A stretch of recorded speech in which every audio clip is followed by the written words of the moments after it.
I cannot wait till this game comes out. I wish it was coming out next week. I know we got the beta, but even when I play the beta, I'm going to be more upset it's not coming out in August. Let me calm down. It's your boy Sean Bellamy, aka SB Gamer, back with you with a brand new video, guys, as I give you guys my quick thoughts, my reaction to what we saw yesterday. I know a lot of people already posted their reactions and the live stream, stuff like that, and I just want to sit here and give my 2 cents of MK1's Kombat Kast 2. This is the second one they've had, showcasing 3 characters. As far as breaking them down, we got, put my notes here, Smoke, Ashra, and Garrus, and I'm going to give you my thoughts on all 3 and why I think I probably found my main in one of these 3 characters, and I'll let you know that in a second. First of all, before we start, you guys, they did talk about the stages on the game. They showed us, pictures and, little videos here and there. They all looked fire. I don't think I'm going to be upset at any stage I have to play on in in Mortal Kombat 1, and usually in any MK game, their stages usually do look pretty good, and obviously with the graphics and how everything blends together with the game, the stages are going to look fire for MK1. We already knew this, but I just want to get that out the way. Especially the forest. I think the forest will probably be my favorite. I'll just love the way it looks. It's probably going to be my favorite stage of the game. But let's get right into you guys. Smoke. Smoke was the very first character they showed in this character breakdown sessions here. And I got my notes here, man. He's going to be a problem, yo. I can really see Smoke given in the right hands and pro players, people that just have time to sit down and actually master all the strings and the frame traps and the mix-ups when it comes to combos, high, low, how he works so far from mid to close. He really could control the whole screen if you think about it. When you think about what Smoke, when I think of all this though, I can really see Smoke being a top tier type character, yo. He is going to be a problem. We already know he has, from what they showed us, he's going to have the teleport, which is really going to be good to counter against people that like to zone and throw projectiles all game. He can become invisible in multiple ways. Again, his strings, his frame traps they was talking about. Smoke is going to be a problem, and I'm not even going to wait to end the video to tell y'all.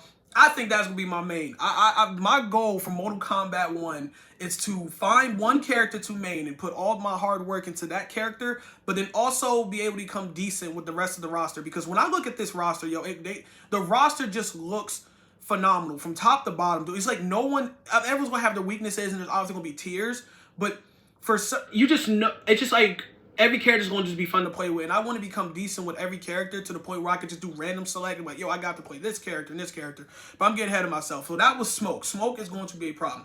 Next they showed was Ashra. Ashra, for people that don't know, was an MK Deception and also in Mortal Kombat Armageddon. I believe she's been gone, they said, for like 17 years when it came to Mortal Kombat games. So when she was first announced and shown in the trailer, people was very excited to see her. And it's pretty dope because Ashra is a dope character. But what they showed us, man, she's a sword-wielding character, of course. Good range with the sword. Her jumping attacks on overheads and everything when it comes to the sword has really good reach. It's going to be a problem for people to deal with if you're not prepared for it. She also controls projectiles in certain ways with her sword. And what I've seen is the projectiles, like, they're going to be fast. Her projectile game is going to be fast, so it's going to be hard for people to kind of react to certain things she's going to do when she's throwing projectiles if you're not ready for it. So that could become very difficult when you deal with her. There was a move they call the Ghost Dash. It's a move that can work full screen with Ashra. Basically, again, you could be full screen, like you could be right here and your opponent's on the other side or vice versa. And you, again, as it sounds, this ghost-like figure she can toss out. I think it's like, it went like this, whatever. Again, just look at the live stream. You guys know what I'm talking about. But then, yeah, kind of like the ghost figure, like herself, whatever, will just dash across the screen and can hit the opponent in various ways. So that could be something to catch players off guard. I think, again, using the right hands and the right players' hands, that can really be a problem with, like I said, going up against that type of player when it comes to Ashra. Overall, you guys, I think she's going to be she looks like a good mid to far character. Again, the projectiles, the range of her attacks. She doesn't have to be very close up to really give you issues. I'm pretty sure she could be good close up, but put that in the right player's hands. But mid to far is what I see for her when you talk about positioning on the screen when you're playing with Ashra. Because, yeah, again, with the projectiles and the range character, she could be a good character as well to use and play with. And the last character I have on my notes, of course, they talked about was Garrus, last but not least. We all remember Garrus from MK11 in the right hands. I know I keep saying that, but again, if it's in the right hands, these characters look unstoppable. And Garrus was one of those characters in MK11 that would give you fits. The way he could just control the entire screen. There's no difference in this game in MK1. He has crazy range for command grab. It almost looked like it was kind of like not super far, but it was far enough where you would think that you're probably safe, like spacing away from him. But what we saw in the breakdown yesterday, he could easily get you when you're not even thinking you're that close to him. He has a low string that can launch the opponent in the air. It's going to be great for combos. Like you can't see my feet, but it was like a stomp. He stomped the opponent's foot, whatever, and then he add a couple things together. Then he launched the opponent in the air, and then get off some nice combos in the air, which I can't wait. I think MK1's combo abilities is going to be fascinating to watch and play. There's also something they talked about. I hope I don't mess this up, but again, just watch the live stream. They talked about something he could summon an hourglass, sands of King's time, sands of time. When you talk about Gears.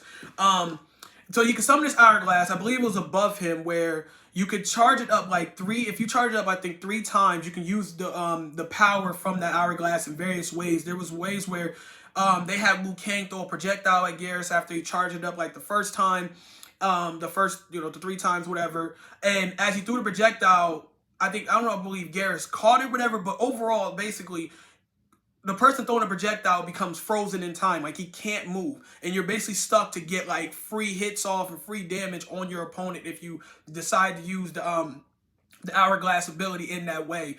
Another way is you could kind of, like, phase through an opponent to end up behind them. Again, that could be another way to kind of, like, switch the positioning between your opponent. Overall, they was talking about with Geras with that hourglass ability is that you can use it in various ways. And when you think about pro players using Geras, it's going to be not even just pro players, but someone that sits at home and gets to play the game all day and stuff like that and study with this character. Online, that could be very frustrating for people to deal with. He's going, again, just like MK11, he is going to be a problem. Geras is going to be a problem come online play for MK1. I think overall, even it's kind of funny to say this before the game's even out. He's going to be a problem when tournament time comes. Like, people are going to be asking for nerfs for Geras by the time, the first 2-3 patches come around for MK1 when this game releases. I'm dead serious about that. I think if you had the order for all the characters they showed, I think Geras was number 1, Smoke was number 2, and Ashura was number 3. But like I said, through all that, I'm still going to probably main Smoke anyway. But Geras, he's going to be a problem. And the last thing they showed us, you guys, was you got to see like a 1v1 between Smoke and Li Mei. I was already, of course, excited to see Li Mei in the game when they showed the trailer and they broke her. I think they broke her down before. I don't remember if they did. But after seeing her in the 1v1 against Smoke, I'm even more excited to try to use her. And of course, after seeing Smoke in the 1v1 against Li Mei, it was really fun to watch the combos and the abilities you could do, again, with his ability to be invisible, to teleport and get, again, just really, really mix up to his opponent.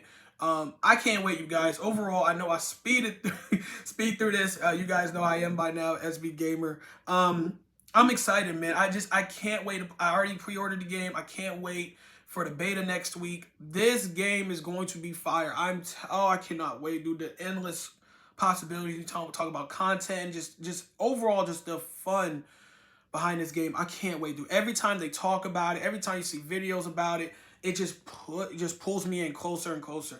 I cannot wait for MK1. Oh, man. I hope you guys are excited just as much as I am, man. I'm out. Peace.